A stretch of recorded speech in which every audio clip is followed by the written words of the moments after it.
इसमें टच की सप्लाई भी है। क्या है?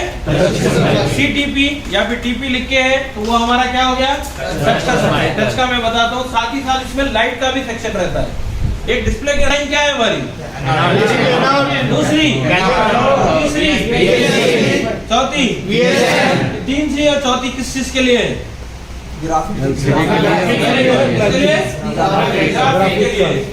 ठीक है। VIO ये क्या है? और ये डाटा, ये सब CTP मतलब किसके लिए? चारों सप्लाई टच किसके लिए? इसके लिए। तो ये देख सकते हैं ना, ऐसा यहाँ पे आ गया। ये किसके लिए? डिस्प्ले टियरिंग के लिए। ठीक है। LCM रीसेट और ये हमारा VIO, ये कहाँ से आता है अपने? पावर लिख दिया ना इधर। लेफ्ट साइड में आए तो लेफ्ट साइड में देखो पूरा कौन सा लाइन बोलेंगे इसको? क्या है ये? पहचान सकते हैं ना सारा? जी सर। तो ये बहुत आसान है ना पहचानना अपने को। कितने पिन का कनेक्टर है? 40। कितना है? 40। ये वाला कितना है? ये वाला 30 का। थोड़ा पिना कम हो गया ना इसमें, थोड़े NC पिन, थोड़े ग्राउंड पिन इसमें कम कर देते। तो किसी में कुछ अलग रहता है, किसी में कुछ अलग रहता।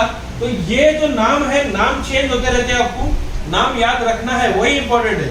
और कौन से पिन पे क्या सप्लाई आ रहा है ये देखना बहुत इंपॉर्टेंट है। तो इजिली आप क्या कर सकते हैं? मोबाइल बना सकते हैं ना। ठीक है। इसके अलावा एक सुपर AMOLED का देखेंगे अभी। ठीक है। Thank you very much friends. जैसा आप देख रहे हैं, फोनफिक हैदराबाद की पूरी टीम यहाँ पे है और हमारा तुम क्यों रुक गए? जोरदार क्लास ताली होनी चाहिए भैया कि नहीं? देख रहे हैं हम, ये कौन सा? Graphic section.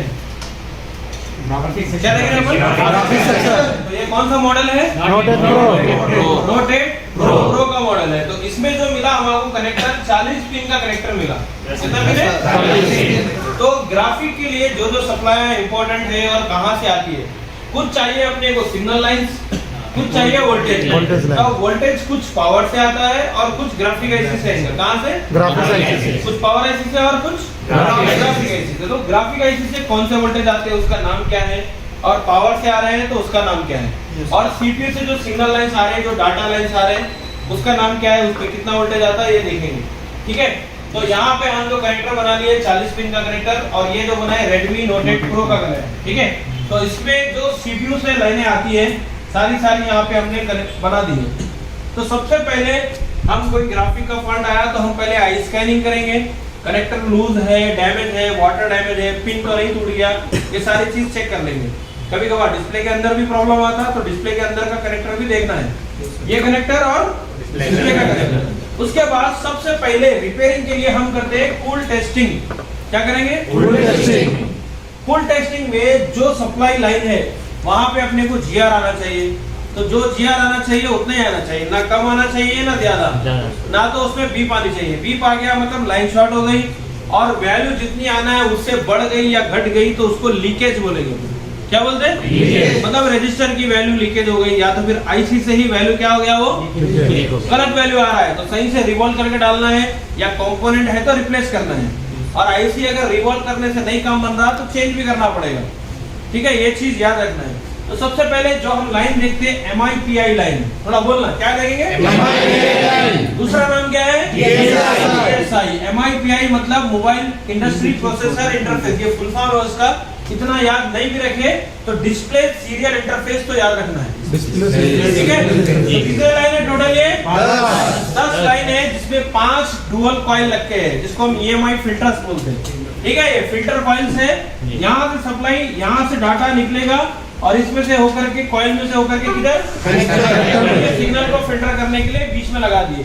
इसमें से data 0, data 1, data 2, data 3, total data की कितने लाइन है? तो 4 में एक है पॉजिटिव, एक है नेगेटिव। हर एक में देख लो, एक पॉजिटिव नेगेटिव, और उसमें से 2 लाइन है क्लॉक के लाइन। कितने? क्लॉक में क्या है, आपको इस तरह का पल्स चलता है आगे की ओर, तो इसमें एक है पॉजिटिव और एक नेगेटिव। डाटा कैसा चलेगा आपका? इस तरह से स्क्वायर वेव, इसको स्क्वायर वेव बोलते हैं। ठीक है। लॉजिक लो, लॉजिक हाई के हिसाब से डाटा इसमें आता है, जाता है। ये कब देख सकते हो आप? ग्राफिक सेक्शन, DSO वगैरह से आप इसका डाटा चेक कर सकते हैं। ये तो हो गया हमारे MIPI के 10 लाइन। इसके अलावा बहुत इंपॉर्टेंट एक वोल्टेज है, उसको बोलते हैं VIO। क्या बोलेंगे? वोल्टेज इनपुट आउटपुट, या फिर आईओ वोल्टेज भी बोला जाता है इसको, या वोल्टेज इनपुट आउटपुट। ये कितना वोल्टेज रहेगा? 1.8। ये बनता है पावर आईसी से। कहां से? पावर आईसी में एलडीओस रहते हैं, 23 एलडीओ, 25 एलडीओ, अलग अलग पावर आईसी में अलग अलग एलडीओ। तो उसमें से पावर आईसी क्या करती है? पावर आईसी को पहले वीपीएस वोल्टेज दिया जाता है। क्या देते हैं? वीपीएस वोल्टेज देने के बाद में VREG2 सेक्शन से इन्हें क्या निकालती है अपने को? ये पावर आईसी मैं पढ़ाऊंगा आप लोगों को, तब समझ में आएगा कि ये कैसा बना रही है। तो VREG2 सेक्शन से अपने लिए वोल्टेज मिलेगा, वोल्टेज इनपुट आउटपुट। ये बहुत सारे सेक्शन में जाता है आपको, जहाँ जहाँ बहुत सारे आईसीओ के पास जहाँ पे बीपीएस लाइन जाती है, साथ ही साथ वो कौन सा वोल्टेज आएगा? VIO का भी वोल्टेज आएगा, क्योंकि ये आईओ वोल्टेज है। यहाँ पे डिस्प्ले जब आपका कनेक्ट हो जाता है, इसी से इंफॉर्मेशन मिलती है कि हमारा डिस्प्ले कनेक्ट हुआ है। ये बहुत इंपॉर्टेंट, ये अगर मिसिंग है तो आपका डिस्प्ले लाइट दोनों चले जाएगा। ठीक है, ये हो गया। इसके अलावा दो वोल्टेजेस और चाहिए, जिसको हम VSP और VSN बोलते हैं। Voltage system positive, voltage system negative. एक +5 और एक -5। इसमें क्या है, थोड़ा वोल्टेज में कम ज्यादा होता है। 4 से इसमें 5 वोल्ट प्लस में मिलेगा, और जिसमें ज्यादा वोल्टेज मिल रहा है वो हमारा पॉजिटिव वोल्टेज हो गया। और आप चेक भी करेंगे तो माइनस में बताएगा मल्टीमीटर में। ठीक है, तो ये कौन सा वोल्टेज है? नेगेटिव। अब इसके नाम जो है बहुत सारे नाम आते हैं अलग अलग, जिसको हम VSP बोलते हैं, या डिस्प्ले पॉजिटिव, या ELVDD, या फिर AVDD। ठीक है, तो ELVDD, ELVSS ऐसा आपको सैमसंग के मॉडल में मिल जाता है, जहाँ पे सुपर ओमो LED लाइट रहता।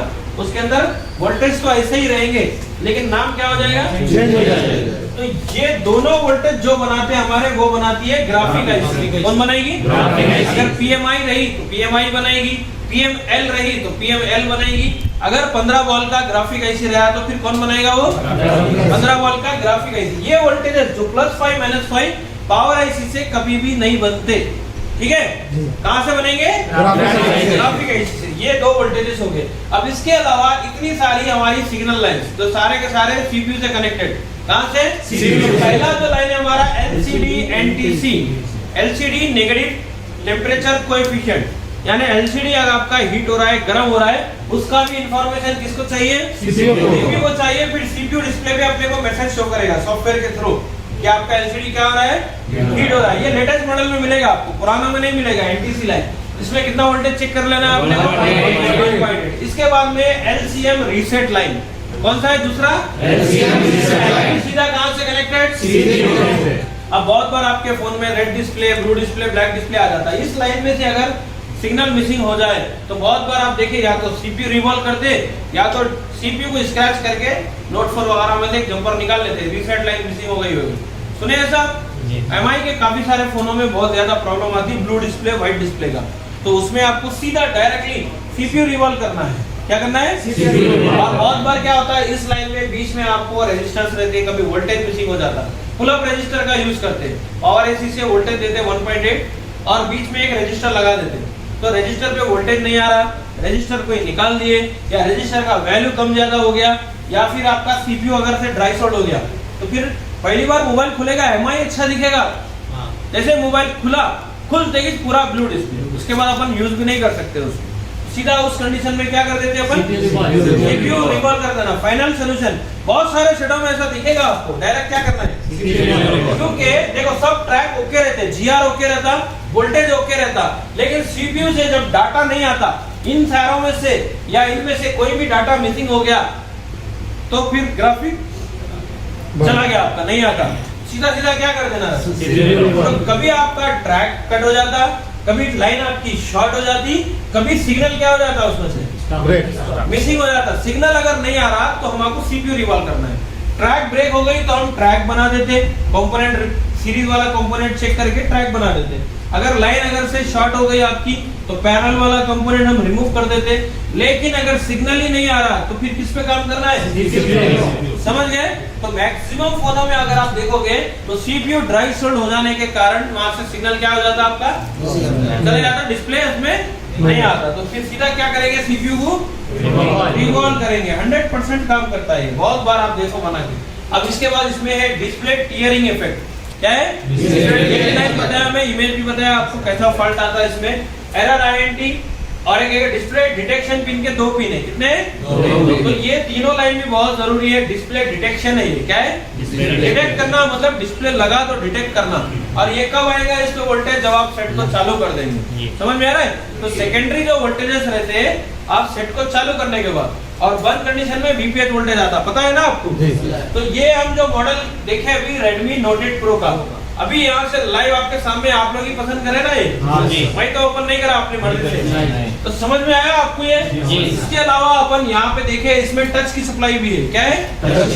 CTP या फिर TP लिख के है तो वो हमारा क्या हो गया? टच का सप्लाई। टच का मैं बताता हूँ। साथ ही साथ इसमें लाइट का भी सेक्शन रहता है। एक डिस्प्ले के अंदर टच, लाइट और ग्राफिक, टोटल कितने सेक्शन है? 3। टच का तो बहुत बार अलग से भी मिल जाता आपको, लेकिन ज्यादातर क्या रहता है? इसमें ही रहता। तो एक बार इधर बताओ भाई इनको, सब लोग इसमें टच का सप्लाई पहचान सकते हैं? जी सर। आवाज नहीं आई? अलग से लाइट का सप्लाई अलग से ढूंढ सकते हैं ना, कौन सा लाइट का है, कौन सा टच का है, कौन सा ग्राफिक का है, देख सकते हैं? आराम से निकाल लेते हैं। इतने सारे पिन है तो किसी से पूछने की जरूरत तो नहीं है ग्राफिक का कौन सा है, लाइट का कौन सा है। तो अलग अलग मॉडल में देखे अपन, किसमें देखे? Realme 4 में भी देखे, यहाँ पे इसमें भी देखे। इसमें भी क्या है? फर्स्ट लाइन क्या है हमारी? दूसरी, तीसरी, चौथी, 3 सी और चौथी किस चीज के लिए? ग्राफिक के लिए। ठीक है। VIO ये क्या है? और ये डाटा, ये सब CTP मतलब किसके लिए? चारों सप्लाई टच किसके लिए? इसके लिए। तो ये देख सकते हैं ना ऐसा, यहाँ पे आ गया। ये किसके लिए? डिस्प्ले टियरिंग के लिए। ठीक है। LCM रीसेट, और ये हमारा VIO, ये कहाँ से आता है अपने? पावर लिख दिया ना इधर। लेफ्ट साइड में आए तो लेफ्ट साइड में देखो पूरा कौन सा लाइन बोलेंगे इसको? क्या है ये? पहचान सकते हैं ना सारा? जी सर। तो ये बहुत आसान है ना पहचानना अपने को। कितने पिन का कनेक्टर है? 40। कितना है? 40। ये वाला कितना है? ये वाला 30 का। थोड़ा पिना कम हो गया ना इसमें, थोड़े NC पिन, थोड़े ग्राउंड पिन इसमें कम कर देते। तो किसी में कुछ अलग रहता है, किसी में कुछ अलग रहता। तो ये जो नाम है, नाम चेंज होते रहते हैं, आपको नाम याद रखना है, वही इंपॉर्टेंट है। और कौन से पिन पे क्या सप्लाई आ रहा है ये देखना बहुत इंपॉर्टेंट है। तो इजिली आप क्या कर सकते हैं? मोबाइल बना सकते हैं ना? ठीक है। इसके अलावा एक सुपर AMOLED का देखेंगे अभी। ठीक है। Thank you very much.